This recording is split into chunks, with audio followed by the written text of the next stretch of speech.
শুধুমাত্র 13,999তেই লঞ্চ হয়ে গেল Realme 9 এই ফোনটি। এছাড়াও বিভিন্ন ধরনের কার্ডের মাধ্যমে পেমেন্ট করলে আরও 1 থেকে 1,500 টাকার ডিসকাউন্টও থাকছেই।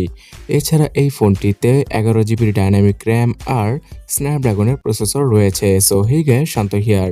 Realme 9 এই ফোনটা দেখতে অনেক সুন্দর এবং এর স্পেসিফিকেশন মোটামুটি ভালো হলেও হয়তো এই ভিডিওটা দেখার পরে আপনারা ওভারঅল এই ফোনটার ভালো মন্দ সম্পর্কে জানতে পারবেন। শুরুতে আনবক্সিং দিয়ে শুরু করা যাক। Realme 9 এই ফোনটাকে আনবক্স করলে আপনারা পেয়ে যাবেন Realme-র অন্য 10টি স্মার্টফোনের মতোই ইউজার ম্যানুয়াল গাইড আর তার ভেতরেই একটি সিলিকন টিপু কেস। 33 ওয়াটের চার্জিং ব্রিকের সাথে আসে Realme 9 এই ফোনটি। এর সাথে USB Type-C ডাটা কেবল আর সিম ইজেক্টর টুলের পাশাপাশি ডিভাইসটি বক্সের মধ্যেই থাকছে। Realme 9 এই ফোনটার ডিজাইন অবিকল Realme GT Neo 2 স্মার্টফোন থেকে ইন্সপায়ার হলেও এই ফোনটার পেছনে ইউজ করা হয়েছে প্লাস্টিকের ব্যাগ, যেখানে কিনা কিছুটা স্ট্র্যাপ টাইপের ডিজাইনের দেখা আপনারা পেয়ে যাবেন। সো এই ডিজাইনটা আপনাদের কাছে কেমন লাগলো অবশ্যই কমেন্ট করে জানাবেন। পেছনের দিকে কোনো গ্লাস না থাকলেও সামনে পাওয়া যাবে 6.6 ইঞ্চির মোটামুটি বড় আকৃতির একটি ডিসপ্লে, আর এই ফোনটার ডিসপ্লের উপরে ড্রাগন ট্রেলের প্রোটেকশন গ্লাস ইউজ করা হয়েছে।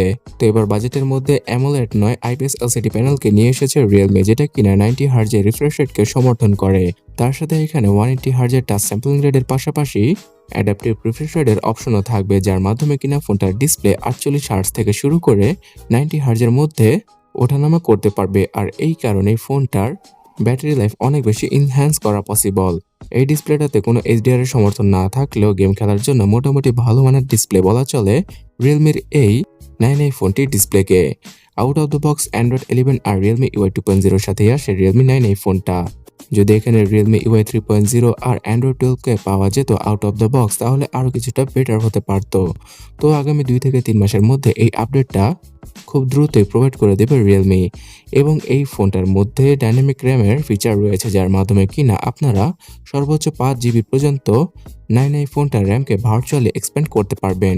সো 6 GB র্যামের সাথে 5 GB র্যামকে এক্সপ্যান্ড করলে 11 GB ভার্চুয়াল র্যামের সাথেই এই ফোনটাকে ইউজ করা পসিবল, যদিও কিনা সেটা তেমন একটা কাজে আসবে না।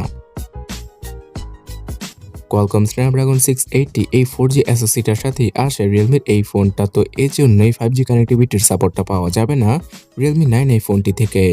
এছাড়া এই চিপসেটটার সবচেয়ে বড় বিশেষত্ব হচ্ছে গিয়ে এখানে 6 ন্যানোমিটারের আর্কিটেকচারের তৈরি করা হয়েছে এই চিপসেটটাকে। সো পাওয়ার এফিসিয়েন্সির ক্ষেত্রে অনেকটা কাজে আসবে এই ফোনটি।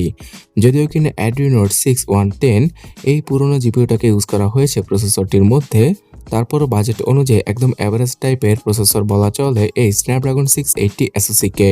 গেমিংয়ের কথা বললে আপনারা PUBG, ফ্রি ফায়ারের মতো গেমগুলো অনায়াসে প্লে করতে পারবেন, কিন্তু মিডিয়াম টু লো গ্রাফিক্সে রেখে সেই গেমগুলোকে খেলতে হবে। মানে হচ্ছে গিয়ে PUBG-তে 40 FPS 1080 পাওয়া পসিবল। এছাড়া ফ্রি ফায়ার গেমটা ম্যাক্স সেটিংসে রেখে খেলা পসিবল। এছাড়া এই চিপসেটটা যেহেতু এখন নতুন এসেছে, তাই এটা নিয়ে আমি তেমন একটা মন্তব্য করব না। আগামীতে ইউজারদের ফিডব্যাকের উপর ভিত্তি করে এই চিপসেটের সম্পর্কে আমি জানাবো।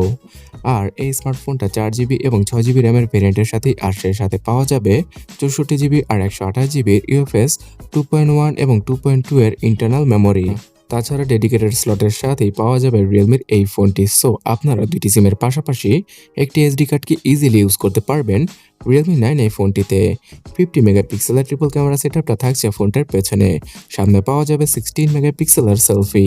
সো 50 মেগাপিক্সেলের এই স্যামসাংয়ের ক্যামেরা সেন্সরটি একদম অ্যাভারেজ টাইপের ফটোগুলো ক্লিক করতে পারবে। এছাড়া স্ন্যাপড্রাগন 680 এই SoC-টার ISP তেমন একটা ভালো না হওয়ায় আপনারা লো লাইটে ছবি তোলার সময় কিছুটা নয়েসের দেখা পেয়ে যাবেন। আর এই ফোনটা দ্বারা 4K-তে ভিডিও রেকর্ডিং করা পসিবল নয়।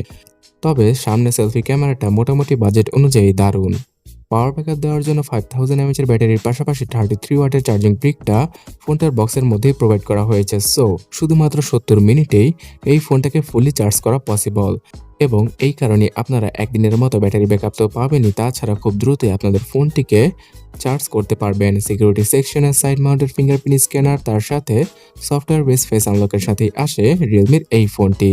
তবে এই ফোনটাতে থাকছে ভার্চুয়াল জাইরো সেন্সর, তাই যারা কিনা PUBG গেম খেলবেন তারা এই জিনিসটা মাথায় রাখবেন। Dual storage speaker, headphone Jack, wifi, Bluetooth, GPS এই সকল ফিচার পাওয়াই যাবে Realme-র এই ফোনটাতে। তবে সেকেন্ডারি নয়েজ ক্যান্সেলেশন মাইককে বাদ দিয়ে দিয়েছে Realme প্রতিবারের মতো। তো বন্ধুরা, ইন্ডিয়ান মার্কেটে 13,999 অথবা 13,000 রুপিতেই অফারের মাধ্যমে পাওয়া যাবে রিয়েলমির এই ফোনটির 464 ভেরিয়েন্ট। কিন্তু 6128 ভেরিয়েন্টের জন্য 15 থেকে 16,000 রুপি খরচ করতে হবে যে কোনো কনজিউমারকে। তো এই বাজেটে ইন্ডিয়াতে রিয়েলমি 8 এর মতো একটা ভালো স্মার্টফোন ছেড়ে কেই বা রিয়েলমি 9 এই ফোনটাকে পারচেস করবে? যদিও কিনা বর্তমানে চিপসেট শর্টেজের কারণে সবগুলো স্মার্টফোন ব্র্যান্ডই তাদের স্মার্টফোনের প্রাইস বাড়াচ্ছে অথবা নতুন স্মার্টফোনগুলোতে বিভিন্ন ধরনের কস্ট কাটিং করছে।